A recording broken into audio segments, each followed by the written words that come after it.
$20,000. Mm-hmm. And you had the choice of paying it back to them right now, or they would let you keep it as long as you wanted to make money with it. What would you choose? Mm-hmm. I would take that 20,000. I would go buy a piece of real estate and I would never pay it back till I had to. And if you theoretically never have to, Mm-hmm. that's the secret. Thank you for joining and tuning in to this podcast. This is Wealth, Legacy, and Property, where on this podcast, we talk about real estate. How do we go about talking about real estate? We talk about how you can use real estate to build more wealth and also leave a lasting legacy. In my last two episodes, I've been talking to Dave, who is a qualified intermediary, a serial real estate investor, a degreed accountant, a consultant whose primary goal has always been to educate, help real estate investors on how to save on taxes. So basically, tax savings strategies, mostly for real estate agents who are, real estate investors who are interested in maximizing their returns. Thank you for joining us again, Dave. I really appreciate all the knowledge you've shared with us so far. It's been crazy.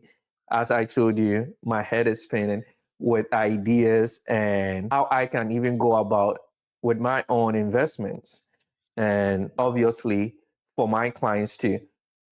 I really want us to continue with what we've been talking about so far. In episode one, the first episode, you did touch on the cost of cost segregation, that it usually costs about $1,000, right? Well, that's for a 1031 exchange. Yes, 1031 exchange, sorry. As you are aware, some people love to do their own thing, right? DIY folks. I want us to touch on the cost involved in trying to do it on your own. From your experience, can you share some stories? It's going to cost you every bit of your profit, I see. tax-wise, because you're not allowed to do it for yourself. You have to use an unrelated third party called the qualified intermediary. All they can do is your 1031 exchange. If you don't have that unrelated third party, you can't do the 1031.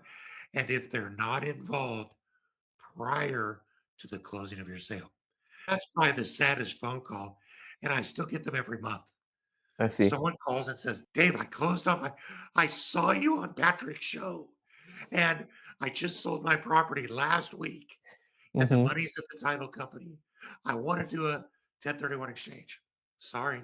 The second you sell your property with a qualified intermediary in place, the tax is due. I see. So I find myself kind of like Switzerland. I'm everybody's buddy. Yeah. It keeps you from having to pay the government. And you have to I use see. me. I see. What would you say is the most surprising way you've seen investors use 1031 exchange to build generational wealth? Real estate, because the cycle itself, not the timing of it, but the cycle itself is fairly predictable. And because there's only so many types of real estate, it actually ends up not so much being a question of creative, but of lucky timing, moving from to asset class. What's creative is where they end up. I I have see. people that in Texas who made just millions of dollars in Mm-hmm. oil and gas. Well, Right. what a lot of people don't understand is that oil and gas is considered real estate. Oh, really? 31 exchanges. I didn't know that. Isn't that something? So they will Yeah. sell their oil wells and then go buy Walgreens pharmacies, Wow. commercial property. There's their retirement right there. Right. We will also have people who will go the opposite way because there's a contra cycle between real estate Mm-hmm. and oil and natural gas. I As see. real estate goes up, it goes up because oil gas, which is production costs, are lower.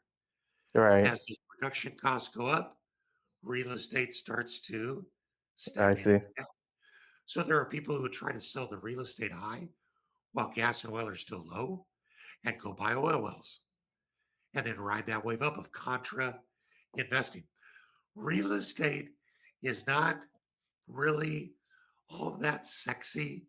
It's not all that innovative. It's not all that passive. That Right. estate is sure thing. If Yes. you're patient and if you work. So creativity lies in structuring the deals. But I think that in the course, what my granddad told me, but we come from multi generations of farmers, never sell the land because there are two people in the history of the world that have always ruled the world: banks and landowners. Yep. I always figured I'm too lazy to become a bank, so I'll be a landowner. So as long as you're careful with that, real estate will take you wherever. One of my favorite guys, I can tell you this story, is he was approaching retirement. He was a real estate agent.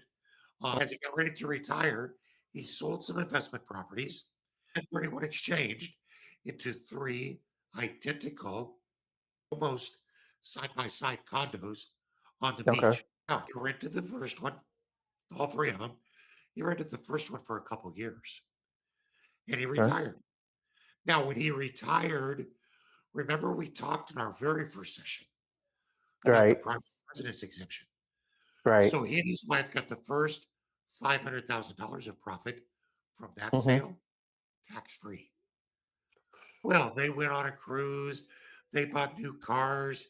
He let the midlife crisis happen, but they did not buy another primary residence. Instead, they moved into the first beachfront condo. Right. So they converted a property from investment into their primary residence. Now, he lived in it for 3 years and then he sold it. So, had he owned it for 5 years, yes, that's a requirement. And he lived in it for at least two out of the previous five. He'd actually Right. lived in it for three.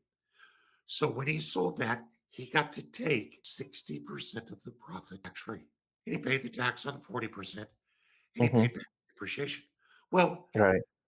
in his view, if I was going to have a part time job delivering pizzas or Yeah. bagging groceries, I'd have a Yeah. W-2 and I'd pay taxes. This way, I Yep. paid a little bit of tax, but I got a lot tax free. Patrick, Well, where it's did 40 he compared to 100 right? Where did he move to the third one. and start the process over again? That was his retirement. I like that creativity. That's great. As you are aware, with new things, trying to innovate, it all boils down to mindset, right? So, for new investors or even seasoned investors who are now new to what 1031 exchange is, what would you say should be the mindset shift in mindset to be able to leverage 1031 exchange as a long-term wealth tool, right? Often enough, people think of 1031 as short-term, but from what I'm hearing, it's actually better for long-term. Yeah, mindset. You're exactly right. There is a proverb out there that says that you make all your money in real estate when you buy it. That's a Yes. fancy way of saying it's all about the deal you can make Right. where you buy the real estate. But Mm-hmm. I had a mentor long ago that said, Mm-hmm. Dave, the true measure of your wealth is not how you buy your real estate, how much money you made when you bought your real estate. It's how much money you keep after True. you. True. So, from a mindset, you're absolutely right. It's long term, not short Mm-hmm. term, Right. because compound interest is a long term tool. Remember the story of if you were given $1 a day for 30 days, or if you Yes. were given a penny every day for You're 30 right. days, what would you choose? Well, if you're into instant gratification, give me the buck. But if you take a penny double every day, you would have far more money. That's what Correct. compounding does. So Right. you look at it with a longer term horizon. Mm-hmm. Secondly, you look at it not just with one lens of how much did I make on the sell and the buy, Mm-hmm. Look at how much my cash flow is. Look at Right. my tax advantage while I owned it. Look at how much of my loans my tenants are paying off. Look at how much the property is appreciating. Those Right. are the, look at how much the laundry machines or the Coke machines in the hallway are Mm-hmm. making profit. Those are Right. all the components of the internal rate of return. Mm-hmm. And if you look at that, you'll see that being patient is your best friend. That's true. Staying on the mindset, obviously, for someone to have that mindset shift, they should be believing in something, which in essence going to be a myth. What would you say is the number one myth savvy investors usually have when it comes to 1031 exchange that you can help my audience bust that myth? Yeah, I tell you what, I hear it all the time. I hear it from some really good financial advisors and accountants. You're going to have to pay the tax anyways. It's just deferred. Why not pay it now? And I guess I had the same myth, right? Going back to the question I asked pertaining to cost segregation, right? Because that was what I was also thinking. Because at the end of the day, it's like I might not be able to defer it forever. Somebody has to pay it somewhere. If not me, maybe the next generation, right? And you've been able to educate us on that pertaining to one, going long term, two, preparation, right? Planning Sure. ahead in such a way that and the next generation, they are going to be set. You don't just get up and do that. So, Um, first of all, I would say it's not true that someone's going to have to pay it. We've already talked about some ways to right, eliminate it forever. So right, that's number one. But number two, let's make the assumption for a minute. It is you're going to have to pay it someday because it's only deferred. right.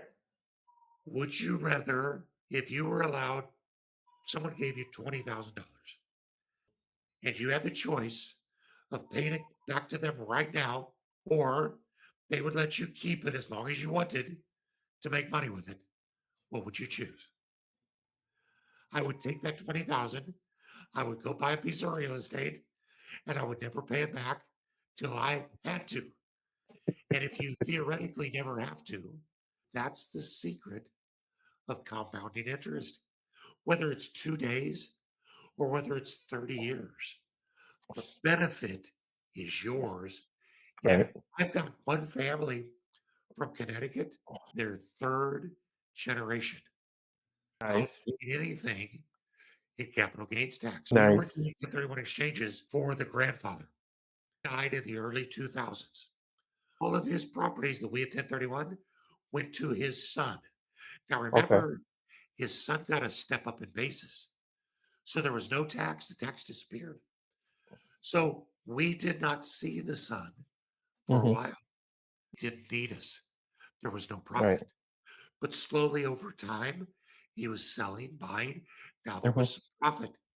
So he started doing 1031 exchanges with us again. He passed away a few years ago. His children inherited all the property. Guess what? There was You're never also doing the any same thing. tax paid. And Hmm. we're just now starting to see them coming back to now do their own 1031s. Hmm. So in my mind, I just can't fathom why you wouldn't want to do this, even if you have to pay it back someday, Hmm. because the entire time you get to make the money off of it, especially when I don't think you ever have to pay it back. Right. How do foreign nationals who are investing in the States fit in? Meaning investing in real estate, how do they fit in into leveraging 1031 exchange? Because that is a concern for some of my clients. So any tax paying entity or any entity can do a 1031 exchange. The problem with foreign nationals is that typically they are not tax paying entities. The only way a foreign national, if they own the property themselves, 31 exchange is by doing what's called a simultaneous exchange. Sales scheduled, and Okay. they're buy scheduled within 2 to 3 days of each other. So the proceeds can go directly from the closing of the sale to the closing of the purchase. Very special So, process. Now, there is another way that's easier where nationals have bought into where, and I can't really flesh it out because hmm it's not in my pay grade, but what they will hmm do is they will form domestic holding entities. Instead right. of being titled as themselves as a citizen of another country, they hmm will form a US based LLC. Well, when Okay. that property is sold, it's now not them selling the property, it's the LLC selling the property. So that's a domestic entity. So it simply sells, does a 1031, and buys. I need clarification. I have one example, right? A foreign national. He owns a rental property here in the States. Since he's going to receive rent, right? There's going to be a cash flow, right? He's going to have to file taxes anyways. So in this situation, doesn't he fit into that tax, an individual that pay taxes? Only if he has a certain immigration classification. Correct. Because he could be a non-US based, non-US citizen paying hmm taxes, but still not be considered a US based foreign taxpayer. And we're getting into law that's changing even as we speak. I think the best takeaway from this is the best thing you can do is form a domestic holding entity that's no tax return and let your profits, let your cash flow, let your hmm expenses flow through that entity. Okay. That makes sense. You did touch on legislation, new government, new policies, all trying to make changes to current policies. What do you foresee? Are we still going to have a 1031 exchange? Are they going to make changes? How is it going to benefit real estate investors? What is your prediction? Well, the 1031 exchange has remained relatively unchanged the last 30 years, except for in 2017 when President Trump eliminated personal property from the hmm 1031 exchange. That's what led us into cost segregation. That's been the only change. And as the government has now let that come back into place. So Okay. while we cannot do 1031 exchanges for mining equipment or airplanes or that kind of thing any longer, hmm we can still do it with real estate. I And see. I would say the sentiment now is that with the Republican Party aligned at both the House, the Senate, and the presidency, there's hmm nobody talking about getting rid of it. For the 4 years previous to that, it had been a topic every year. But Okay. there is so many people that understand that if you get rid of 1031 exchanges, you're going to generate more in capital gains tax, but you're going to lose far more in ordinary income tax because Right. that you get off of a real estate sale, you're going to lose the income off of two real estate agents, two home Right. inspectors, et cetera, et cetera. So I think 1031 exchanges are absolutely safe. Okay. But that being said, nobody's person, property, or liberty are safe as long as Congress is in session. So we just Okay. got to watch out. Okay. Church, I want to go back to the foreign nationals again. Um, clarify this. So let's say, for instance, a foreign national owns a single family here in Chicago or anywhere in the States. They owned it for about a year. Let's make it 3 years. There's been some appraisal, right? It has appraised in value. Now they want to buy a 4 unit. From what I'm hearing, depending on their tax classification, they can probably not be able to do the 1031. However, they can sell and use the proceeds to buy the 4 unit at the same time without paying capital gain on the single family. Is that what I heard? No, not quite. Okay. They can always do a 1031 exchange. Okay. Could it be, can they do a regular one or do they have to do a simultaneous one? Okay. You sell a piece of property, hmm you'll have to pay tax on that sale if you don't do Right. it. For foreign nationals, it's worse. Okay. The IRS has a withholding called the FIRPTA withholding, Okay. and it's for foreign investment in real property, Tax Act, Okay. and it's the sales price of the property. Okay. So at 50% of the profit, 50% of the sales price. So if Yeah. you Yeah. property for 30,000 without a hmm 1031 exchange, the hmm IRS is automatically going to withhold $45,000 from the non-US Okay. taxpayer. I'm hearing is foreign nationals can still do 1031 exchange, but the requirements are slightly different. Correct. Is it something that you can walk us through? For the reason why I'm saying that is I have a lot of foreign nationals as clients, and these are some of their concerns, right? So I want to be able to provide enough insight that is going to help them decide on where to buy and what to buy. So as far as to get you part way there, Okay. this is the deep end of the pool and hmm why you want to plan early rather Yes. than later, because Right. these things are going to come into play. It could take hours of discussion. Right. But in general, the foreign national can do a 1031 exchange. Okay. They don't meet certain classifications.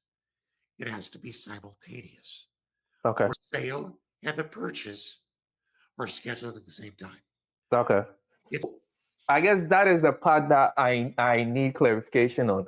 So with the regular 1031 exchange, we investor has 180 days, right? everything else about the 1031 is exactly the same. Okay. The only difference is you don't have 180 days with the foreign national Right. because That's what you I'm have to trying be to flesh out. simultaneous. Right. Okay. Right. If they decide to sell, going with the example that I gave, if I decide if I'm a foreign national, I own a single family, I want to buy a 4 unit, I need to make sure that I'm stacking the closing of the two transactions almost on the same day or close enough. Right. So that money can go directly from the title company for the sale to the title company for the purchase. I get it. Unless they create an entity that will actually own the property or manage the property. Correct. Okay. To be able to do the classic 31 exchange. Yeah. And if they do that, then they've got 45 days and 180 and the rest of the flexibility. Okay. Someone listening to this podcast, especially this 3-part series, right? And the person is intrigued but unsure, is going to be the first move you should make uh, watching these three opinion. What was the next step? Well, I said the key to a successful 1031 exchange and hmm 1031 exchange investing career is going to be education and patience. Okay. If you ever even think about selling your first property Mm. of the QI, you can reach out to us. We've created our whole persona is an education-based persona. And you Okay. can get us at the 1031investor.com, Okay. where we have articles, calculators, a 62-part YouTube channel, links to different links to your show so hmm that people can rewatch those episodes, ask questions, talk to us directly, links to buy the book. The more educated you are, the better you'll be able to affect this. That's accurate. You did mention the YouTube channel. What is your YouTube channel? It's the 1031 investor. Okay, thank you. Thank you so much, Dave. We've touched on a lot of stuff. Is there anything that you think you can add on that will provide more value to my listener that I probably forgot to ask or didn't know to ask? Well, Hawk, we touched on this so many times today, but I hmm think greatest comparison of a 1031 investor and a regular real estate investor hmm is to use this comparison. Normal real estate investors think like in pots. The 1031 investor or microwaves. The 1031 investor thinks like a slow cooker. Patience and time will be your friend. Thank you. And I love that analogy. It makes a lot of sense. Thank you. I really appreciate it. I know it took us a while to set this up, and we'll be happy to have you on in the near future as long as you want to spend more time with us. Would love to. It's been Thank delightful. you. Thank you so much. I appreciate your time, your sharing your knowledge and your experience with us. Great Thank to be you. here.